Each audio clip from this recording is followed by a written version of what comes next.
Chapter 10, The Eternal Mystery of God.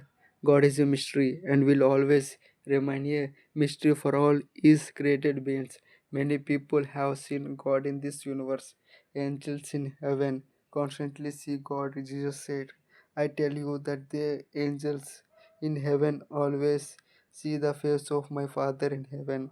Many saints on earth and in paradise have seen God, but none of these saints or an angelic beings have seen the total God.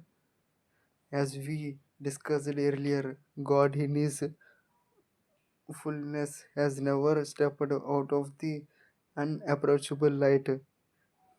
No one has seen the total God. No one has even seen one total personality of the Trinity. That means nobody has seen the Son totally. Nobody has seen the Father totally, and nobody has ever seen the Holy Spirit fully.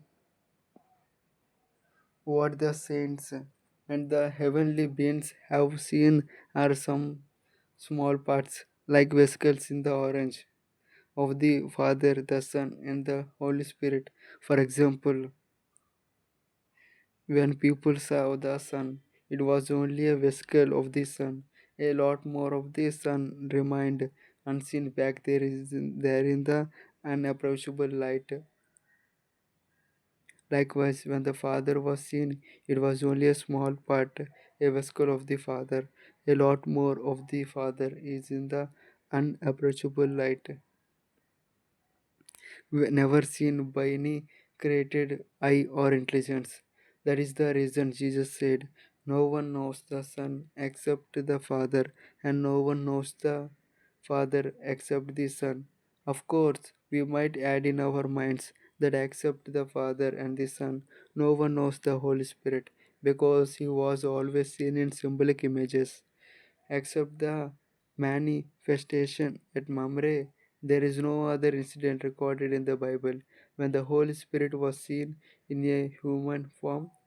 Every person in the Trinity knows the other two segments, personalities, totally, being familiar with every center of consciousness in them, listening to all the countless voices that declares, I am. Therefore, except the persons in the Godhead, nobody else knows all the personalities in the Godhead fully. To clarify, we say that God the Father is seated on the throne of heaven. True, but it is not the Father in his fullness. The image sitting on the throne is just one center vesicle of consciousness in the Father. In addition, we say that the Son came in human form to earth, but again, that is only a small part of the Son. The Son totally did not enter into the Virgin Mary's womb. An immeasurable being of the Son stayed back in the unapproachable light. So, whenever we hear that God came to a certain place, we must understand that it is only one small vesicle of God moving about it in visible form, whether it is the Father, the Son, or the Holy Spirit. This is why God came down to Mamre as a Trinity still sitting on the throne of heaven. When the Trinity came to Abraham's tent, God the Father was still on the throne. God the Son was still moving about in heaven, performing his duties. And God the Holy Spirit was still filling the kingdom of light with the grace and glory. The Holy Trinity was every much present and engaged in duties in the vast heavenly empire while the triune God came down to meet his friend Abraham in Mamre. Some more visions of the divine vesicles, the small parts, vesicles of God that visited the human world are called the divine Amsha, a part of God in ancient Indian Hindu philosophy. It is only an Amsha of God that visited and interacted with the chosen saints on earth. If this is not true, we will have questions about the visitation of the triunion God at Mamre.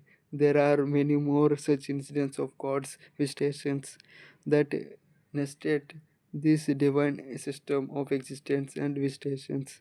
For example, we know that Enoch walked with God.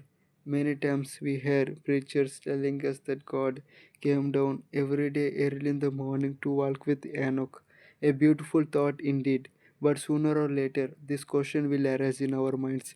If God was walking with Enoch, what happened to the administration of the heavenly kingdom?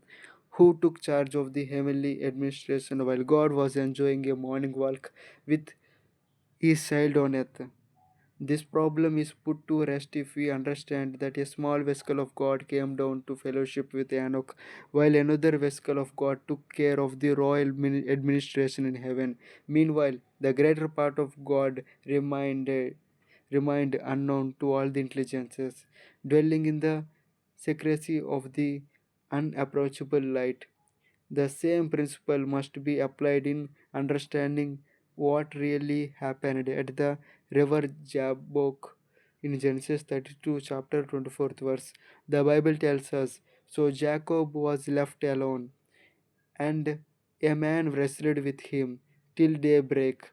Later, the Bible tells us that Jacob actually wrestled with God, who was ruling the universe when Jacob was wrestling with God. Again, the same principle helps us to understand this situation. It was only a small vessel of God who appeared at river Jabbok and wrestled with Jacob.